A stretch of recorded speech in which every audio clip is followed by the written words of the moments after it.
For some women, an explant surgery actually didn't end up making them feel any better. It is very rare that somebody goes through an explant and doesn't get better, but it does happen. And I would say, if I had to just go off the top of my head, I would say explanting alone, 85% of the women who explant feel better. They see improvements and they feel improvements. But there is like 10 to 15% of that group who end up explanting and they either feel the same or in some instances they actually feel worse. So I wanted to kind of explore this and help those, the small majority of women who explanted and were really hoping like this is gonna be the thing that actually, helps me get on with my life and, improves my health and everything. But I did it and I'm actually not feeling any better and I'm really discouraged. I'm frustrated, like I didn't even have to get these things out. So I asked some women inside of my Facebook group, for those of you that explanted and you didn't get better, did you actually find out you had to address something else after your explant? And when you actually addressed that also, you started to get better after your explant surgery? I hope that made sense. And there was a common theme that came up. And so I want to address like a dozen different things to look into if you explanted and you didn't get better or maybe even got worse. Before we get into that, welcome back. And if you're new to my channel, welcome. My name is Christina. I'm the founder of Size Happy, the admin of The Best Facebook group on Facebook, Breast Implant Illness, Rejuvenation, and Education with Christina. And you can also find me on Instagram. I want to start off by saying, because I firmly believe this, is that explanting is not the cure. It's simply step one on your healing journey. I believe that in order to truly and fully heal and recover from anything that you're going through, having your implants removed and out of your body will actually make you recovering from something so much better and so much faster. When you have the implants inside of you, your immune system's bogged down, your liver's bogged down, it can affect your thyroid, it can affect your hormones, neurologically it can affect you because of the heavy metals. I mean, there's just so much that can go on when you have them inside of you. So when you take them out, you will be healthier. And I know for some of you, you might not actually feel healthier because you might go through the explant and you might still end up feeling the same, or you might actually end up feeling worse. And so I really want to talk about this today because I'm always trying to figure out like what is going on. How can I, help women, further dig into maybe something else that is going on inside of their body to help them after their explant surgery.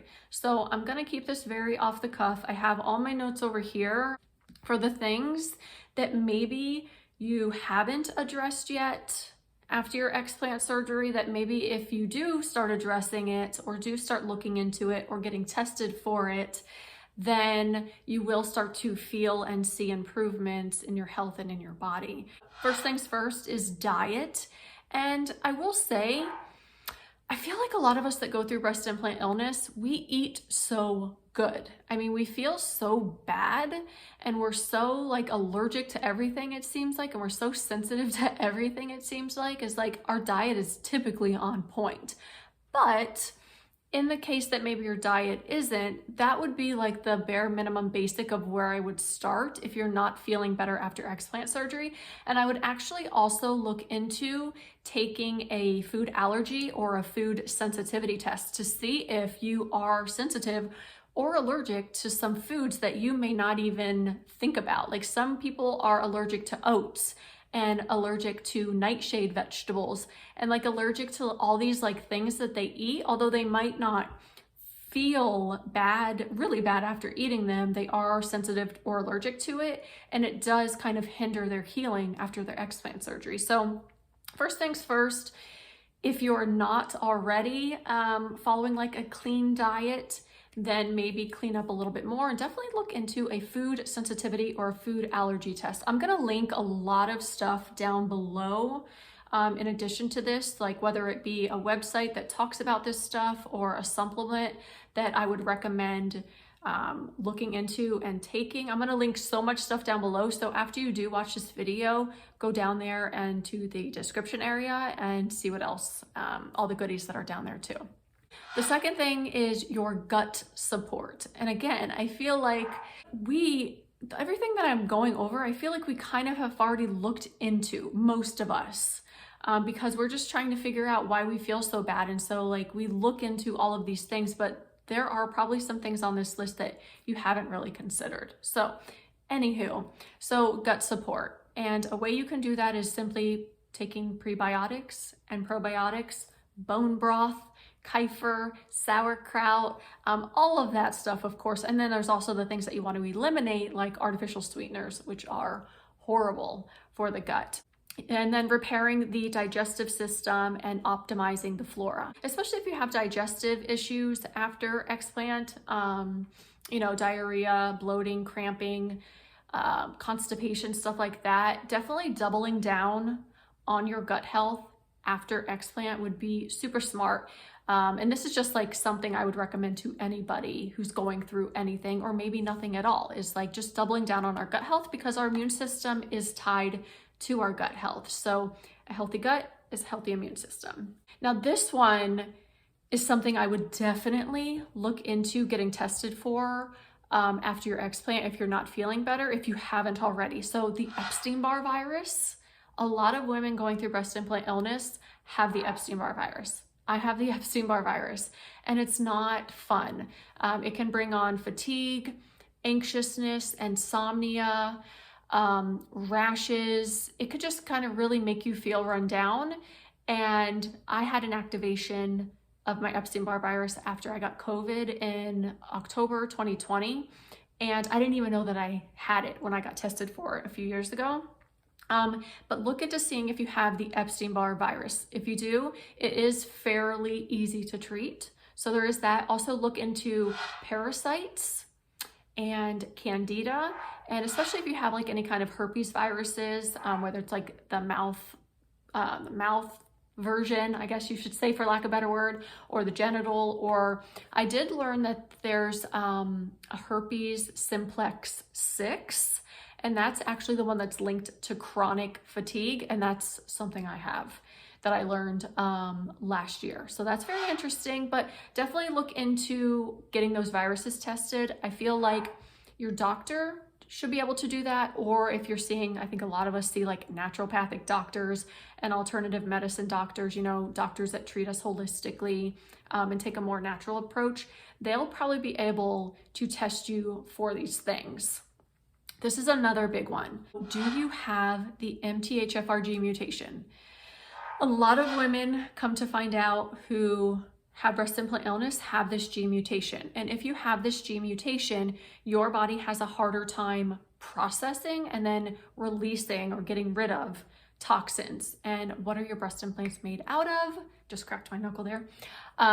Nothing but toxins. And so if you got breast implants and you got sick fairly quickly, I would definitely look into the MTHFR gene mutation, because obviously when you put the breast implants in you, they're made of nothing but toxins. And then we're also exposed to toxins in our environment and in our food and everything like that. So it just kind of like spilled over our toxic burden and ended up making you sicker quicker. So that, I'll put the link down below to where you can get tested for that.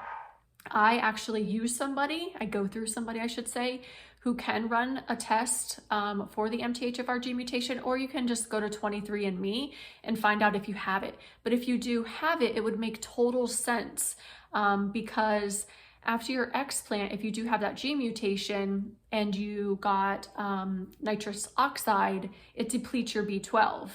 And you also have to take a different approach when going through a detox after explant if you do have that gene mutation, because your body has a harder time or can't process folic acid. So it's like a whole thing. But find out if you have the MTHFR gene mutation, because if you're still not feeling good after your explant surgery, that could be one of the main reasons why. Something else you want to do after your explant, especially if you've gone through a detox after your explant surgery and you maybe ended up feeling worse after that, which can happen. I mean, detox symptoms include like headaches, fatigue, sometimes diarrhea, insomnia, moodiness. Those are typically like the common detox symptoms. Detox symptoms. I don't know what I'm trying to say here, but if you're going through a detox, those are typically the kind of symptoms that you'll feel to know you're actually detoxing. But what you want to do is, if you've gone through a detox but you didn't open up your drainage pathways first, that could be why. And also, if you went through a detox and you didn't take a binder, that could be why also. You want to just briefly want to take a binder when going through a detox, because the binder is what actually binds to the toxins, and it makes it big enough and heavy enough to actually get pulled out of the body. So when you do the detox is what pushes the toxins out of your cells and out of your tissues and has them starting to circulate throughout your body. But then you need a binder to come in and bind to those things and pull them out of your body. If you don't use a binder, you could go through a retox, and a retox just means your body is like reinfecting you with the toxins. So really important. I will link some more information down below to that as well, but that would be specifically for the women who went through an explant, didn't really feel better, then went through a detox and actually ended up feeling worse, and those symptoms never went away. You want to open up your detox pathways first, which, like your colon, you want to make sure is open first, and you also want to use a binder. So I'll include some more stuff down below on that. And then these are just some other things to maybe look into or double down on, which I'll just kind of boom, boom, boom, boom go through. Of course, your immune system.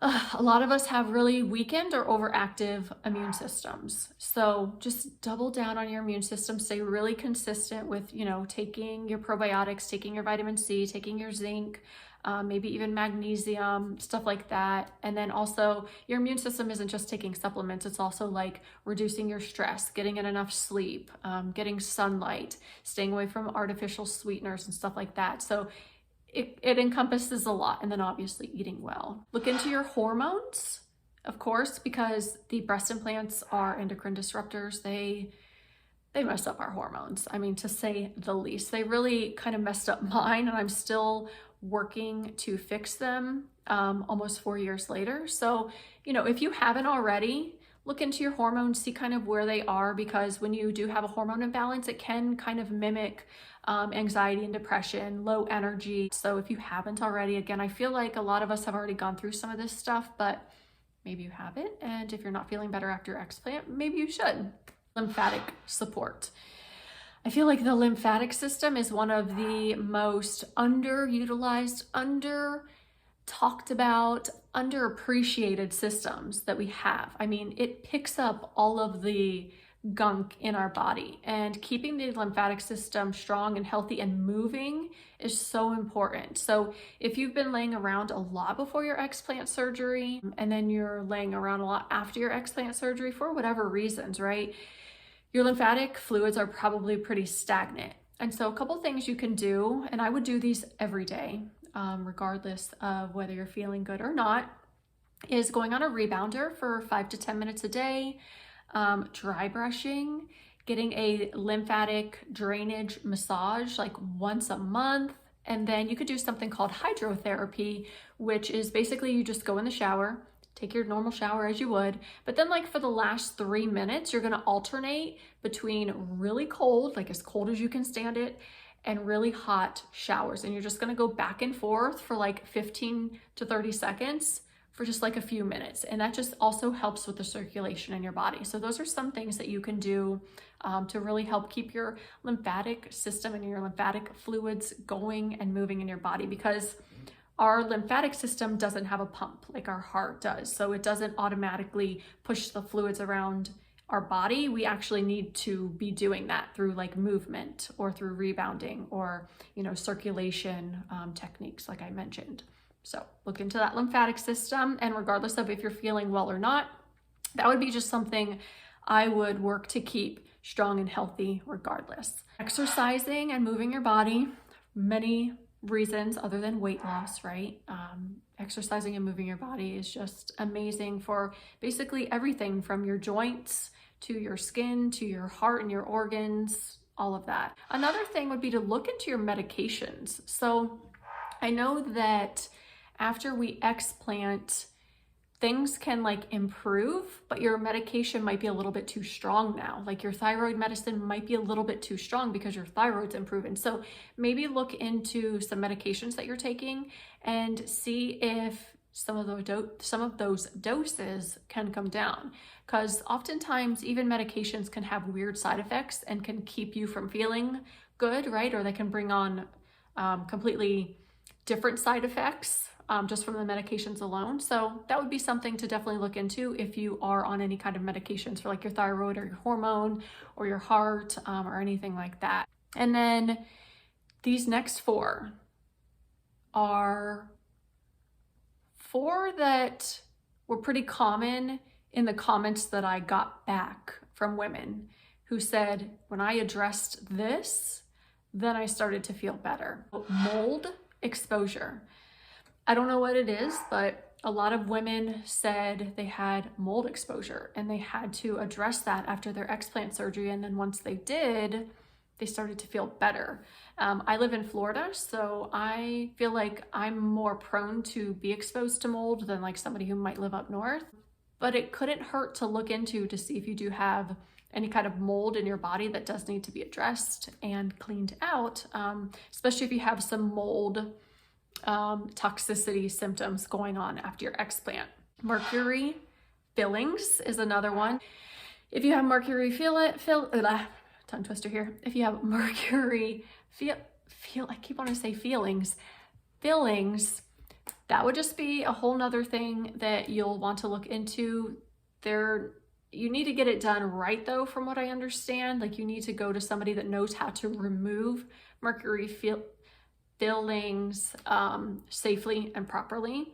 But if you do have them, I personally would not go through any kind of detox while you do have mercury fillings, because you can pull from your mercury fillings. 2 more things is if you have any mesh in your body or an IUD or any other foreign object in your body, that could be something else to consider as to why you're not feeling good after your explant. I know sometimes you can't do anything about the mesh that you have in your body, right? Like you need to have it in your body. But maybe if you do have the option to get it removed or get it replaced with something maybe more natural, look into that and explore that if you feel like maybe that's something that could be hindering your healing after your explant.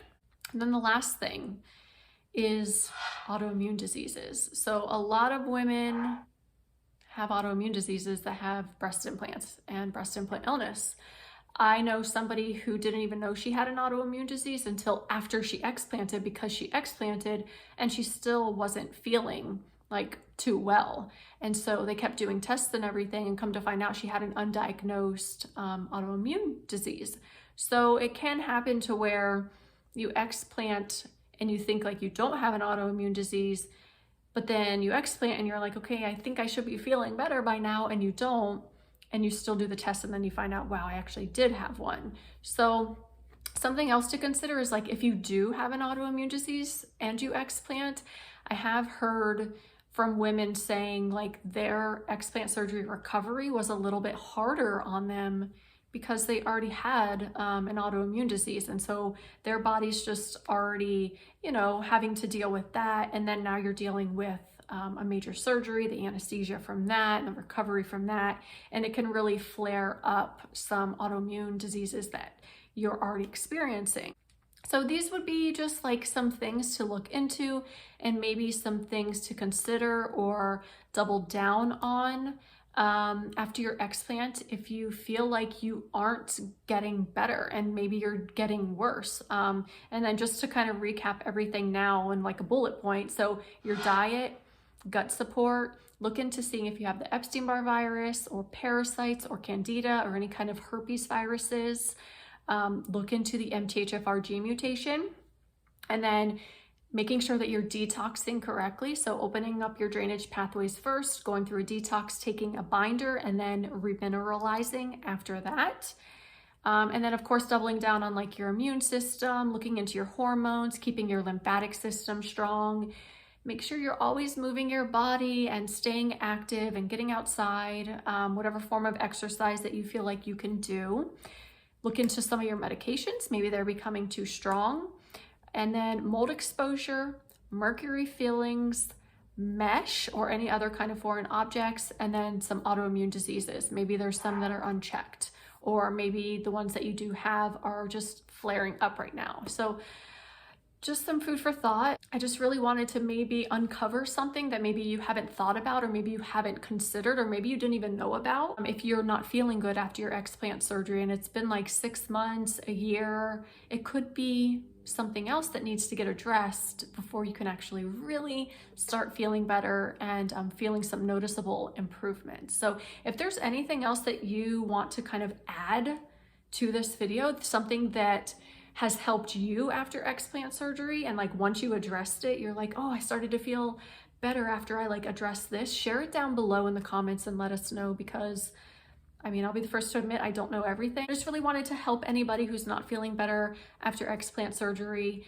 Just know that when you removed your breast implants, regardless of how you're feeling right now, your body is so much healthier, and your body has so much more of an ability to heal and recover from anything that you're going through without having those toxic foreign objects inside of it. So just be patient, keep the faith, keep your mindset in a very positive place.